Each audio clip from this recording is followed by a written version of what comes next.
상대방의 고민을 듣고 제 고민은 아무것도 아니네요 라고 말한 후 그런 제 생각이 옳지 못하다는 비난을 받았습니다. 상대적으로 내가 그렇지 않아서 다행이라고 생각하고 위안하는 게 나쁜 것인가요? 상대방의 불행을 위안 삼는 것은 일시적으로 도움이 됩니다. 하지만 이런 마음은 궁극적으로 봤을 때 결국 자신에게 도움이 되지 않습니다. 남과 비교하는 마음에서 나오는 것은 일시적인 위안일 뿐이기 때문입니다. 이제부터 한번 아침에 일어났을 때 오늘도 살았네 이렇게 출발해 보세요. 이것은 이 세상에서 절대적 비교이자 생존의 비교입니다. 남들보다 내가 조금 더 낫다 못하다가 아니라 오늘도 살았다는 것만으로 만족하게 되면 세상에 고민할 게 하나도 없어집니다. 욕을 얻어먹어도 살았으니까 얻어먹는 거고, 한 대 맞아도 살았으니까 얻어맞은 거고, 병에 걸려도 살았으니까 병에 걸린 거 아닙니까? 내가 죽었으면 욕 얻어먹을 일도 없고, 맞을 일도 없고, 병에 걸릴 일도 없습니다. 이런 관점을 가지면 모든 고뇌가 사라집니다. 우리가 즐겁고 괴로운 것은 모두 상대적입니다. 예를 들어 버스를 타고 가다가 버스가 넘어져서 팔이 부러졌다고 합시다. 그때 뒤를 돌아보니 다른 사람이 다 죽고 나만 살아남은 겁니다. 그러면 내가 부처님의 가피를 입었구나 다행이다 하고 생각할 겁니다. 그런데 반대로 버스 사고로 내 팔이 부러졌는데 주위를 둘러보니 아무도 안 다치고 내 팔만 부러졌다고 합시다. 그러면 내가 재수가 없다고 생각할 겁니다.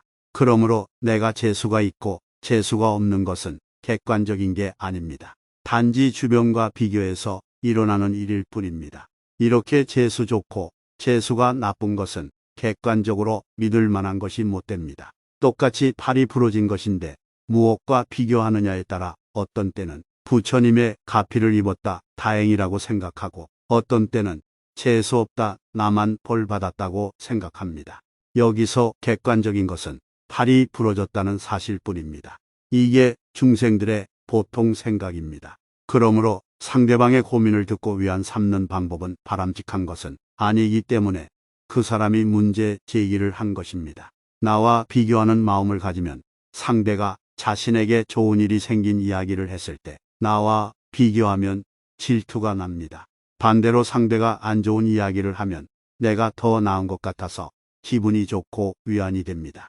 하지만 이렇게 다른 사람의 이야기에 자신을 비교해서 위안 삼는 것은 그 순간의 아주 일시적인 만족감일 뿐입니다. 같은 원리로 이런 사람은 상대방에게 좋은 일이 생기면 마음이 쉽게 지옥이 됩니다.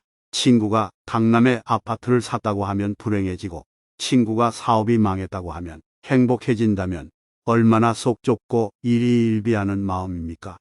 내 마음이 남의 사정에 따라 상대적으로 하루는 행복해지고 하루는 불행해지는 게 옳을까요? 비교하고 분별하는 마음은 결코 본인을 위한 것이 아닙니다. 친구가 강남의 아파트를 샀다고 하면 그렇구나 잘됐다 하면 그만이고 친구가 사업이 망했다고 하면 그렇구나 안타깝다 이렇게 생각하면 그만입니다. 잘 안 풀린 친구를 도울 수 있는 능력이 되어서 돕는다면 더 좋겠지만 일단은 내가 더 낫다고 생각하는 마음을 버리는 것이 필요합니다. 입장을 바꿔서 내가 친구에게 고민을 털어놓았는데 그 친구가 쟤보다는 내가 낫다고 위안한다고 생각하면 어떻겠습니까? 그러므로 남의 불행이나 실수에 위안을 얻고 행복해 한다는 것은 바람직하지 못합니다. 무엇보다 남의 행복과 불행을 나와 비교하는 사람은 진정으로 행복해질 수 없습니다. 반대로 마음이 넉넉하고 외부와 비교하지 않는 마음을 가지는 사람은 단단한 내면을 지킬 수 있으므로 언제든 행복한 마음을 가질 수 있습니다. 불교에서는 이런 이치를 알고 있습니다. 그래서 불교에서는 첫째로 어떤 상황이 벌어졌으면 그냥 상황이 벌어진 것뿐이지 그것에 대해 재수가 좋다 또는 재수가 없다라고 생각하지 말라고 합니다.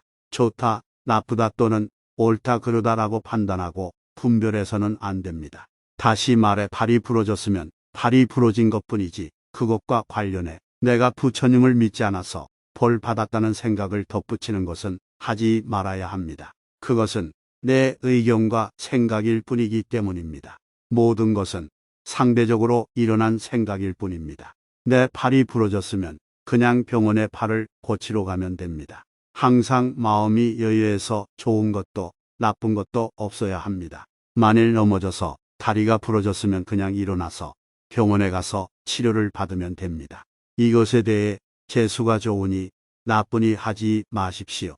어떤 사건이 일어났을 때 그에 대해 좋으니 싫으니 해서 마음의 진폭을 일으켜 널뛰게 하지 말고 마음의 평정심을 유지하도록 해야 합니다.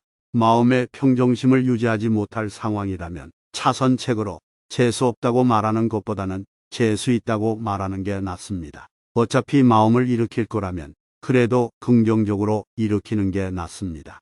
평정심을 유지하는 것이 최선이지만 그게 불가능하다면 차선책으로 내가 재수가 있다고 마음을 일으키는 것이 낫다는 겁니다. 예를 또 들어봅시다. 만일 내가 대웅전에서 삼배를 하고 계단을 내려가다가 다리가 부러졌다면 다친 다리를 부여잡고 부처님에게 기도를 해도 아무 소용이 없구나 하고 낙심한다면 자신에게 재앙이 생긴 것이 되고 부처님을 원망하게 됩니다. 사실은 부처님에게 절을 한 것과 계단에서 넘어진 것은 아무런 연관이 없는 일입니다. 다리를 다쳤으면 다친 다리를 치료하면 그만입니다. 하지만 우리는 중생인지라 다리를 다친 후에 아무런 마음을 안 일으키는 것이 불가능할 수 있습니다. 그러면 차라리 다치지 않은 다리를 부여잡고 부처님에게 기도를 했더니 한 다리만 부러지고 나머지 한 다리는 안 부러졌구나 다행이다. 이렇게 마음을 일으키는 것이 낫습니다. 이렇게 마음을 일으키는 것을 긍정적이라고 합니다. 다리를 다치고 재수없다라고 생각하는 것은 부정적이라고 합니다. 마음을 긍정적으로 일으키는 것은 나쁘지 않습니다. 사실 진리의 길은 어떤 것에 대해 좋고 나쁘게 보지 않는 것입니다. 그러나 중생의 길에 어차피 한 생각을 일으켰으면 긍정적으로 일으키는 것이 본인에게 좋습니다. 우리가 추구하는 수행의 목표는 마음의 평정심을 유지하는 것입니다. 그런데 대부분 우리의 마음의 80, 90%는 부정적으로 돌아가도록 되어 있습니다. 왜냐하면 우리의 카르마와 사회의 사유 방식이 그렇기 때문입니다. 어떤 일이 생기면 우리 부모나 사회 전체에서 부정적으로 보는 방식으로 어릴 때부터 훈련이 되어 있습니다. 그래서 이런 부정적인 관점으로 해석하는 방식을 의식적으로 자꾸 긍정적으로 돌리는 연습을 해야 합니다. 이 세상은 한갓 꿈이라고도 합니다. 꿈은 안 꾸는 게 제일 좋기는 하지만 이왕 꿈을 꿀 바에야 악몽을 꾸는 것보다 좋은 꿈을 꾸는 게 낫습니다. 수행적인 관점에서는 좋은 꿈이라도 꿈을 안 꾸는 것보다는 못하다고 봅니다. 세상에 천당과 지옥이 있다면 부처님은 천당과 지옥을 벗어난 해탈의 길이 있다고 이야기하는 것입니다. 이 세상은 천당과 지옥을 돌고 도는 윤회의 세계입니다. 우리가 지옥에 가지 않고 천당에 갔다고 좋아할 게 아니라 천당과 지옥은 모두 불안정한 세계이므로 거기서 벗어나야 한다고 이야기합니다. 그러므로 좋음과 나쁨은 모두 나의 생각이자 분별일 뿐임을 알고 비교하는 마음을 갖지 않아야 진정한 행복에 다가갈 수 있습니다. 구독과 좋아요는 영상 제작에 큰 힘이 됩니다. 끝까지 시청해 주셔서 감사합니다.